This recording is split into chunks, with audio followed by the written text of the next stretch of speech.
What is up, guys? So there's a question in my head that's been bothering me. Is Dragon Ball GT better than Dragon Ball Super or vice versa? Well, I came up with a conclusion, and it's strictly my opinion, guys. So don't kill me, don't butcher me, but you can leave your opinions down in the comment section down below, and I would love to debate it with you guys.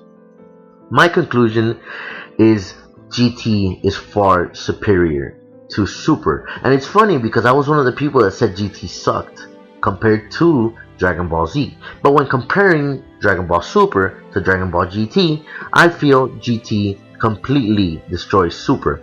This is why.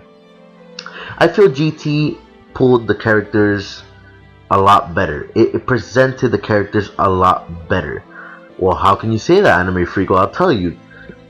What we get from Super is we get a destroyed Vegeta who takes thousands of L's. We get a dumb Goku, like a childish Goku. Oh my god, I made a poopy. Ha ha ha ha. I'm hungry. That completely is embarrassing, and it's a slap to the face to the Goku in Dragon Ball Z. Easy. In Dragon Ball Z Cell Saga, Goku was assertive, strong, smart.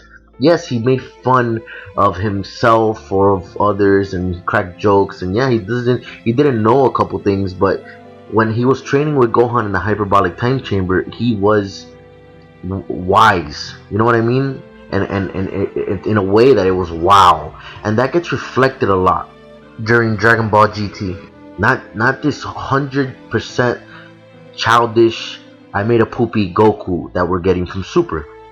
In GT, we got that Goku. Goku turning Super. Well, I'll get to the transformations in a bit, but Goku has a reason to be childish in GT. He gets turned into a kid, but even then, he has a responsibility, which is Pan, and because of Pan, we get so many serious moments with Goku, which to me shows off as character development. It's beautiful to see Goku go from ha ha ha to this don't mess with my family, or just this assertive wise man, and in situations that has nothing to do with combat. You know, Vegeta in GT 1,000 times better than Vegeta in Super. Vegeta in GT still has his pride intact, still wants to. He's still the Vegeta from the Saiyan saga. You know what I mean? And it's we're not getting that. We got in Super, we got Vegeta dancing and making food for Beerus and stupid shit like that. Not because he's scared of Beerus, guys, but because we need comic relief in episodes. Super appeals more to the little kids, in my opinion. GT appealed more to the adults, and maybe that's why I didn't like GT. Maybe because I was watching it as a kid. I don't know. But there's so I need you guys. I'm talking off the top of my head, guys. This isn't scripted or anything, so I need you guys to kind of understand me here. When comparing GT and Super, we're talking about two completely different characters. I feel that the GT Vegeta, GT Goku are way more compatible with the Dragon Ball Z Vegeta and Goku, and the Super Goku and Vegeta have shit to do with the Dragon Ball Z Goku and Vegeta. It's embarrassing to even compare them.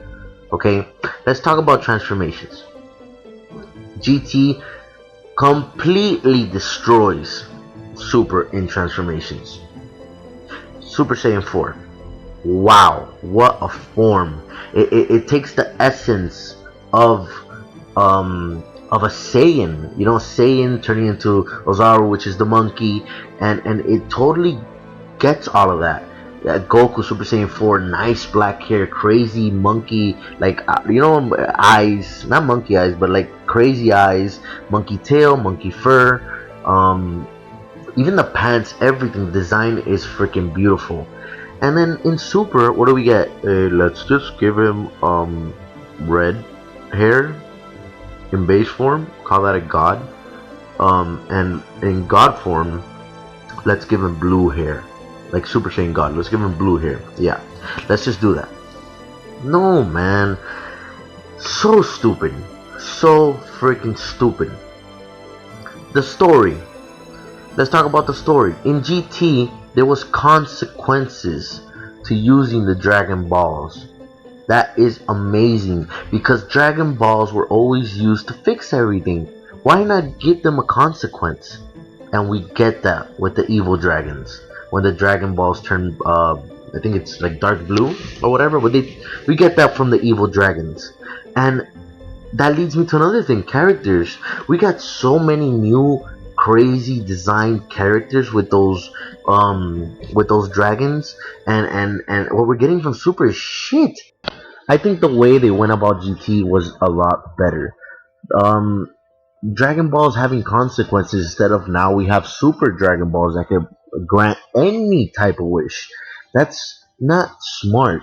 Um, let's make it a little bit more realistic. You know, yes, the in GT their wishes gave result to these evil dragons, and they learned from that. They learned that, you know, sometimes you gotta handle shit their own damn self instead of relying on Shenron.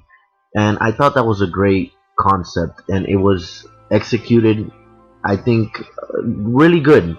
um the Super 17 arc was awesome when he comes back and he needs to fuse with another form of himself or whatever, but he meets his sister and there's growth there because he sees his sister's change. That's all amazing. We see characters grow up. Goten, Trunks, the original ones from the original timeline growing up. How Goten is not that much of a fighter anymore. He likes to pull girls and things like that. The story is super consistent with what happened after Dragon Ball Z. Oob becoming Majub and stuff like that. It's amazing because, you know, that last fight in Dragon Ball Z leads to Oob being a sole character in GT, and he's being used greatly. um Gohan's another character that I feel got done greatly in GT. He's a scholar. He doesn't fight anymore, but when things hit the fan and he has to go Super Saiyan, he's still at a consistent power level with his brother, with Trunks, with Pan, with all these people to hold it down for Goku and Vegeta. In Super, nobody can even hold it down for Goku and Vegeta. It's just if Goku and Vegeta aren't there, everybody's dead, and that's wrong. It shouldn't be like that. In Super, everybody's power levels broken. It's just like if someone flicks, universes break up and just get destroyed. It's dumb. Powers is another big thing. In GT, everyone had a bigger arsenal, or grew on their own arsenal. For example, Goku had the times 10 Kamehameha, which would also change colors. It was now red in his Super Saiyan form, Super Saiyan 4 form. And to me, that was amazing to see because it's not the same Kamehameha blue, and that's how he finishes everything. Spray bomb Kamehameha. He would use the real Ken a lot more, which is a Super Dragon Fist. So, you know, growth in characters, their arsenal. You know, when Gogeta happened, Big Bang Kamehameha, stuff like that, dude. Have these characters arsenal grow. Like, there's only so many times you could eat ice cream before you get tired of ice cream, or sushi before you get tired of sushi. Like, there's only so many times Kamehameha can have the damn same effect. Change it a little bit. Yeah, fine, keep the Kamehameha, but change it like they did in GT. They don't do none of that in Super. Who's learned a new move in Super? No one. You know? And if they have, it's garbage because, you know what, Trunks learned Final Flash. Well, that's cool. But guess what? I still wish Gohan did the Masenko. I wish Trunks still did the Masenko. Um, you know what I mean? Like stuff like that. Like, it bothers me. And I'm not forgetting Super Saiyan Blue with Kaioken. Yes, that was amazing. But that's what I want more of. What I'm trying to say is have variation. Like, let's say Masenko didn't work, so now we gotta do a Kamehameha, but the Kamehameha didn't work, so now we gotta manipulate it into a times 10 Kamehameha, or maybe a times 3 Masenko. Another version of the special beam cannon by someone says, oh, Piccolo, look, I have my own little, like, I saw you do it and I did my own. Or another version of Destructo Disc, which is an amazing OP move. You know, people make it their own. They're all friends, look at each other and grow in their arsenal of powers, is what I'm getting at. Yes, it was amazing. It was amazing that Trunks learned Final Flash from his father, but it's like a Trump only see it one time thing. Like more arsenal, more moves, more fun during the fight. Audience is way happier. Is what I'm getting at. Let me give you guys a perfect example. When Gotenks came into the scene first time, we saw the donut move, we saw Super Ghost Kamikaze, we saw all this new stuff, and I promise you, and I know many people were like, what the hell, this shit's awesome, what the fuck, and it played into his fighting style, etc, etc.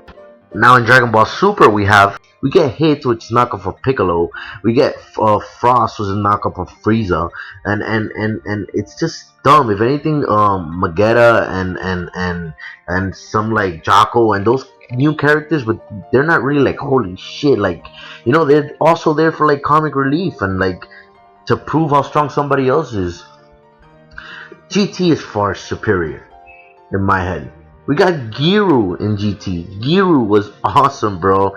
Pan. Let me not even get started with Pan. Pan was a great character, man. I had a problem with Trunks in GT. I'm not gonna lie, but honestly, I have more of a problem with Trunks in Dragon Ball Super because it still in my head doesn't make any sense why they would bring future Trunks back.